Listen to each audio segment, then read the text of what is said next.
வணக்கம், welcome to தமிழன்னம் YouTube channel. இன்னைக்கு நம்ம மிகவும் சுவையான, ஆரோக்கியமான, அதிக சத்துள்ள கருவேப்பிலை சட்னி எப்படி செய்யறதுன்னு பார்க்கலாங்க. இந்த வீடியோக்கு ஒரு லைக் கொடுங்க, ஷேர் பண்ணுங்க, சப்ஸ்கிரைப் பண்ணுங்க. வாங்க இந்த துவையல் செய்யறது எப்படின்னு பார்க்கலாம். அதுக்கு முன்னாடி இதுக்கு தேவையான பொருட்கள் ஒவ்வொன்றா பார்க்கலாங்க. இந்த கருவேப்பிலை சட்னி செய்யறதுக்கு ஒரு கை நிறைய இந்த கருவேப்பிலை எடுத்திருக்கேங்க. பாருங்க, கருவேப்பிலை இந்த மாதிரி ரொம்ப முத்தின தலை இல்லாம ரொம்ப எலசாவும் இல்லாம இந்த மாதிரி எடுத்துக்கணுங்க. 1.5 டேபிள் ஸ்பூன் வெள்ளை உளுந்து எடுத்திருக்கேங்க. உங்கள்கிட்ட கருப்பு உளுந்து இருந்தாலும் எடுத்துக்கலாம்.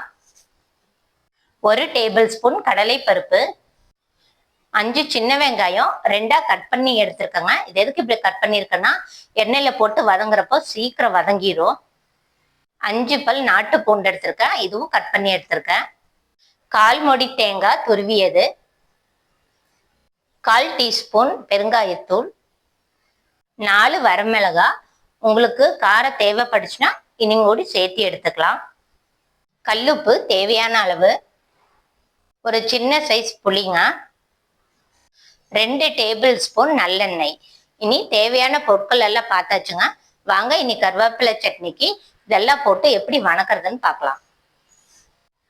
இப்போ ஸ்டவ் ஆன் பண்ணி பேன் வச்சிருக்கேங்க. மீடியம் ஃப்ளேம்லேயே வச்சுக்கலாம். நல்லா சூடாகட்டும்.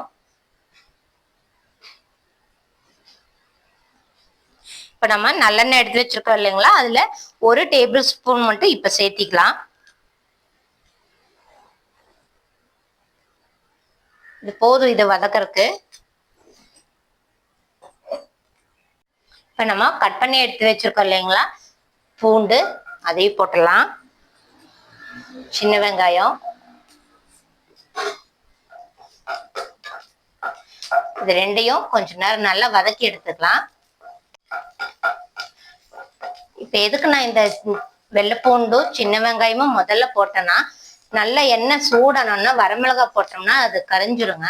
அப்புறம் அந்த வாசனையும் நல்லா இருக்காது, அந்த சுவையும் நல்லா இருக்காது. அதனால முதல்ல நம்ம எப்பவுமே இந்த சின்ன வெங்காயம் பூண்டு இதை போட்டு நல்லா வறுத்துட்டு அதுக்கப்புறம் வரமிளகாய் சேர்த்திக்கலாம். நல்லா கலக்கி விட்டுடலாம். பாருங்க, இது நல்லா லைட்டா செவந்துருச்சு பாருங்க. இனி இப்போ நம்ம எடுத்து வச்சிருக்கோம்ல, அது வரமிளகாய் போட்டுடலாம்.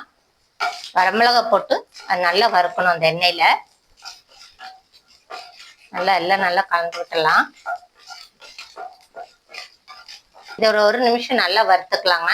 இந்த வரமிளகாய் எல்லாம் நல்லா அந்த எண்ணெயில பொரியணும். பாருங்க, இப்ப நல்லா இந்த வரமிளகாய் அந்த எண்ணெயில பொரிஞ்சிருக்கு பாருங்க.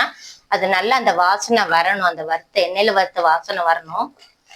இனி இப்போ நம்ம எடுத்து வச்சிருக்கோம் இல்லைங்களா கடலைப்பருப்பு, உளுந்து பருப்பு, அது ஒன்னொன்னா சேர்த்திக்கலாம்.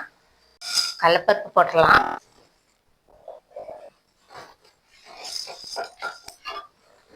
உளுந்து பருப்பு,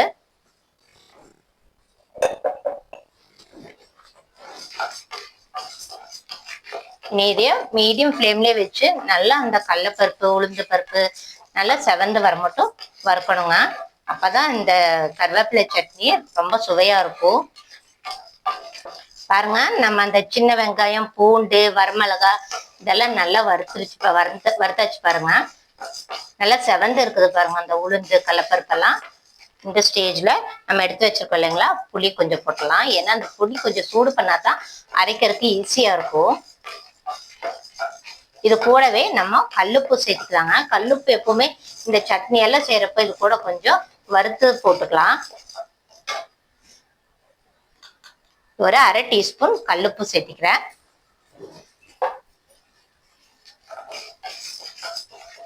நல்லா கலந்து விட்டுறலாம். இதெல்லாம் நல்லா செவந்து கடைசி ஸ்டேஜ்ல நம்ம இந்த வெள்ளை எள்ளு சேர்த்திக்கலாங்க. வெள்ளை எள்ளு முதலே போட்டக்கூடாது. அப்பதான் அந்த வாசனை கடைசியில போட்டதான் அந்த வாசனை நல்லா இருக்கும், சுவையும் நல்லா இருக்குங்க. நம்ம எடுத்து வச்சிருக்கோம் இல்லைங்களா அந்த வெள்ளையில சேர்த்திக்கலாம்.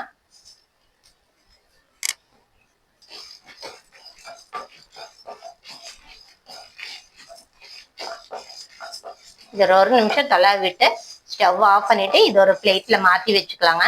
இனி அடுத்தது நம்ம கருவேப்பிலை இதே பேன்ல கொஞ்சம் எண்ணெய் ஊற்றி வறுத்துக்கலாம். இப்போ கடலைப்பருப்பு உளுந்து பருப்பெல்லாம் போட்டு வறுத்தோம் இல்லைங்களா, அதை தனியாக தட்டில் எடுத்து வச்சாச்சு. இனி அடுத்தது நம்ம கருவேப்பிலையை வறுக்க போகிறோம். அதுக்கு ஒரு 1/2 டேபிள் ஸ்பூன் இந்த நல்லெண்ணெய் விட்டுக்கிறேன். சூடாகட்டும்.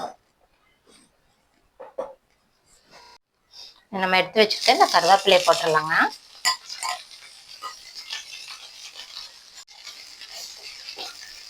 இது நல்லா வதக்கிடணுங்க. இது இப்போ சீக்கிரம் வதங்கிடும். ஏன்னா நம்ம முத்தின தலை எடுக்கல இல்லைங்களா, பிஞ்சு தலை மாதிரி. பிஞ்சு தலை இல்லாம முத்தின தலை இல்லாம மீடியமா இருக்கிறத எடுத்துருக்கு. சீக்கிரம் வதங்கிடும். பாருங்க, நல்லா இலையெல்லாம் சுருங்கிடுச்சு பாருங்க. அந்த கருவேப்பிலை இந்த பச்சை இலை அந்த வாசனை போற மட்டும் வதக்கிக்கலாம். பாருங்க, நல்லா வதங்கிடுச்சு பாருங்க. போதும். நல்லா அந்த கருவேப்பிலை அந்த வறுத்த ஸ்மெல் நல்லா வாசனை வருதுங்க. நீ இப்போ நம்ம அந்த வறுத்து வச்சிருக்கோம் இல்லைங்களா, அதெல்லாம் ஒட்டுக்கா போட்டுடலாம்.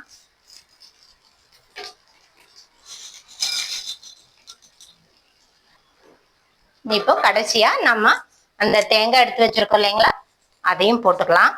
அதையும் போட்டு ஒரு நிமிஷம் நல்லா சூடு பண்ணி ஆஃப் பண்ணிடலாம்.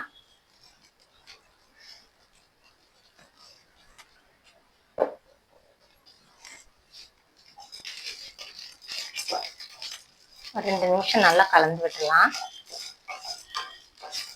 தேங்காய் போட்டு ரொம்ப வறுக்க கூடாதுங்க. இனி இந்த ஸ்டேஜில் நம்ம அப்போ 1/2 டீஸ்பூன் கல்லுப்பு தாங்க போட்டோம். இனி நம்மளுக்கு தேவையான டேஸ்ட்டுக்கு கல்லுப்பு போட்டு ஆற வச்சு அரைச்சி எடுத்துக்கலாம். போதுங்க, எல்லாம் வறுத்தாச்சு. ஸ்டவ் ஆஃப் பண்ணிடலாம். பாருங்க, இந்த அளவுக்கு இந்த கருவேப்பிலை சட்னி அரைச்சி எடுத்துருக்கேன். இது ரொம்ப நைஸா அரைச்சிட வேண்டாங்க, கொஞ்சம் கொரகொரப்பா அரைச்சி எடுத்துருக்கலாம். இனி இதுக்கு ஒரு தாளிப்பு கொடுத்துடலாம். இப்போ ஸ்டவ் ஆன் பண்ணி வடக்கல் வச்சிருக்குதுங்க. நல்லா சூடாகட்டும். மீடியம் ஃப்ளேம்லேயே வச்சுக்கலாம்.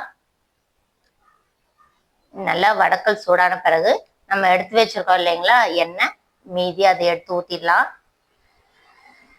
எண்ணெய் நல்லா சூடாகட்டும்.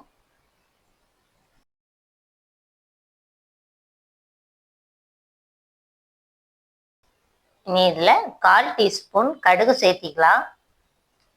கடுகு நல்லா பொரியட்டுங்க.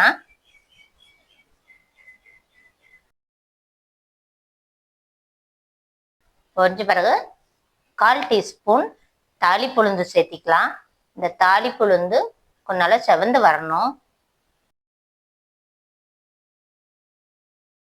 நம்ம ஒரு 1/4 டீஸ்பூன் பெருங்காயத்தூள் சேர்த்திக்கலாங்க. பெருங்காயத்தூள் சேர்த்திட்டு இனி அதை சட்னியில எடுத்து கொட்டி நல்லா கலந்து விட்டுறலாம். கருவேப்பிலை சட்னி தாளிச்சு எடுத்தாச்சுங்க. இப்ப நம்ம சுவையான மிகவும் சத்துள்ள ஆரோக்கியமான கருவேப்பிலை சட்னி ரெடி ஆயிடுச்சுங்க. இது சாதத்துக்கு, சப்பாத்தி, பூரி, இந்த மாதிரி தோசை செய்யறப்போ அது கூட வெங்காயம், கேரட்டு இதெல்லாம் போட்டு சேர்த்து இதுல கருவேப்பிலை சட்னி சேர்த்து சாப்பிட்றப்போ சுவை ரொம்ப அருமையா இருக்குங்க. குழந்தைகளும் நல்லா விரும்பி சாப்பிடுவாங்க. நீங்களும் செஞ்சு சாப்பிட்டு பாருங்க. தேங்க்யூ ஃபார் வாட்சிங் தமிழன்னம் யூடியூப் சேனல். லைக் பண்ணுங்க, ஷேர் பண்ணுங்க, சப்ஸ்கிரைப் பண்ணுங்க.